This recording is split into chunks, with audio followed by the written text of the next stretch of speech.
Hello, everybody. Welcome back to another episode of Classics with Courtney, and today we will be talking about Sullivan's Travels. Released in 1941, directed by Preston Sturges, and starring Joel McCrea and Veronica Lake.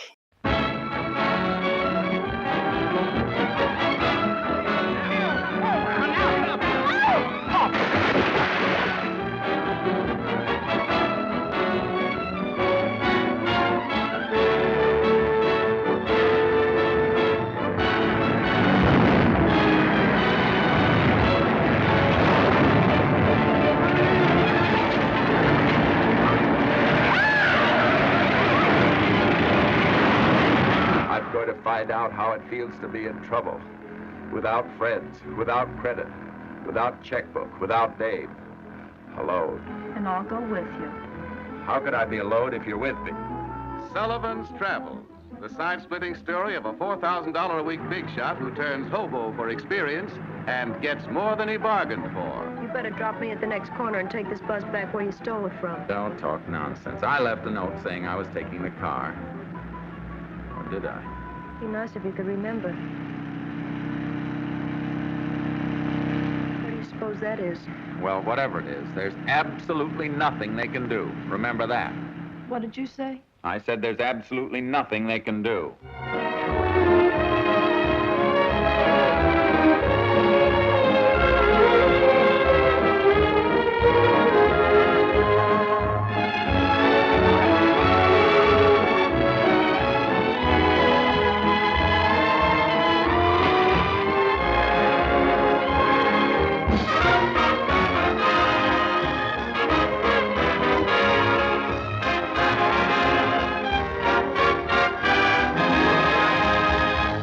Movie director John L. Sullivan, played by Joel McCrea, is convinced he won't be able to film his ambitious masterpiece until he has suffered. He dons a hobo disguise and sets off on a journey aiming to know what the trouble is. And all he finds is a train ride back to Hollywood and a beautiful blonde companion, Veronica Lake. He tries his travels again. So I don't know if I'm going to get hate for this particular video or not, but I'm just going to be honest with you guys. I really do like this movie.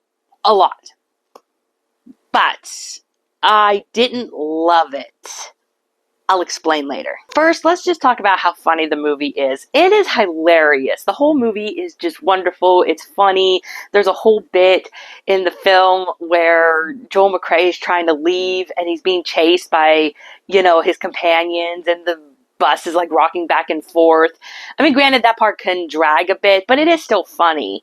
But what I love most about the movie is, of course, Veronica Lake. She actually gets to show off some of her comedic charms in this film. For example, many people that know her in this movie remember her in this moment. What are you looking at me that way for? Oh. Hey, you big fathead. What's the big idea? That's for your swimming pools and your tennis courts and your limousines and your barbecues. That's for making fun of a poor girl who only tried to help you, you big faker. Who made fun of you? You did with your stories of being a washed-up director, you big clunk. Oh, I did I? But in my opinion, this is my favorite moment. What's that? What do the other bubs do? They steal chickens. Chickens. Oh, what's the matter? I'm hungry.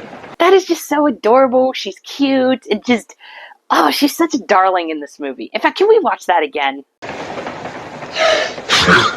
What's that? Speaking of Veronica Lake, she was pregnant during the filming of this movie, and she said she was very happy to don the hat and overcoat so that she didn't quote-unquote look glamorous. The fact that at this point she was sick and tired of the peekaboo look, her hair was not much of a help, but more of a hindrance to her personally, even though the public ate it up.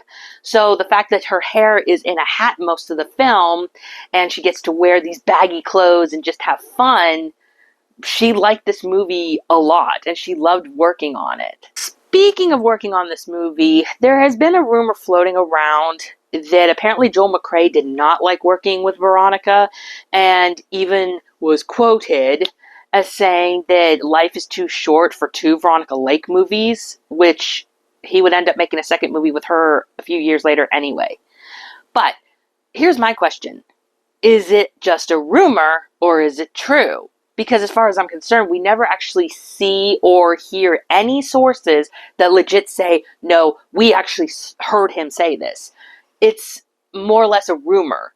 So if anyone has any proof of this, let me know in the comments below. Otherwise, I think it's just a rumor that maybe people were spreading around.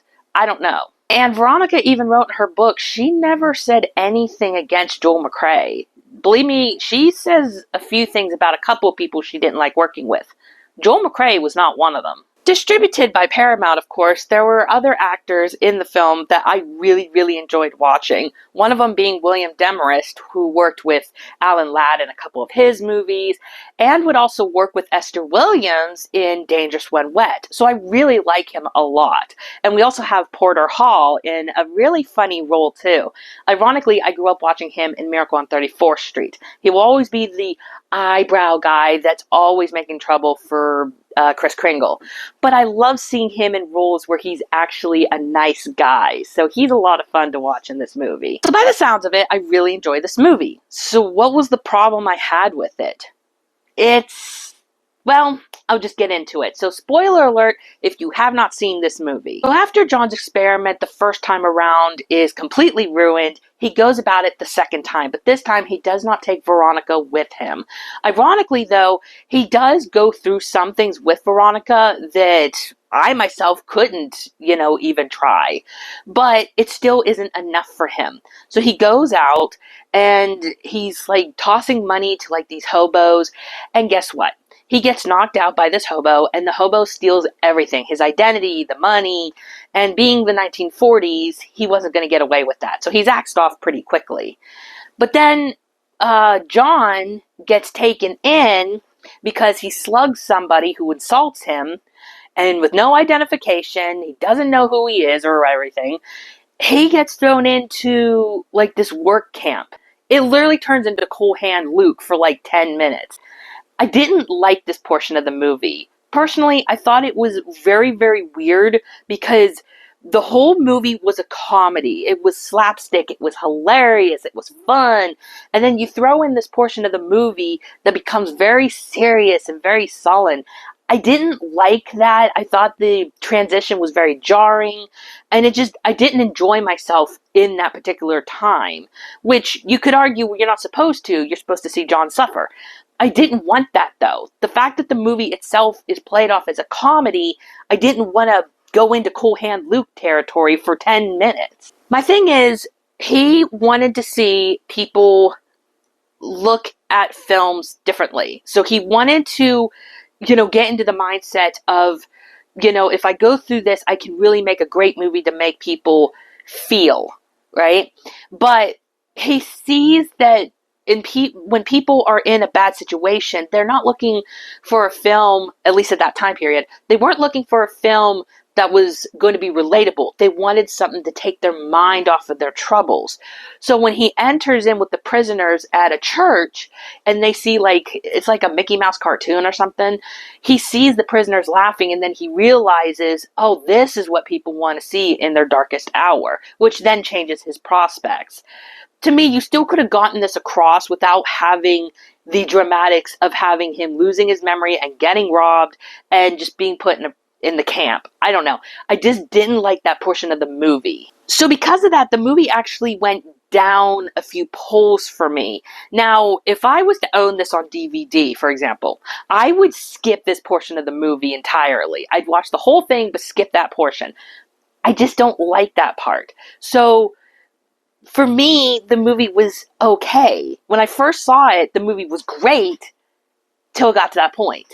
So, yeah, I don't hate it. It's just, that's kind of why I'm not the biggest fan of this movie. Now, regardless of my thoughts on that, I really still think the movie should be seen. It is a lot of fun for the most part. Veronica is super adorable, and she does have decent chemistry with Joel McCrea. I mean, they are kind of cute together.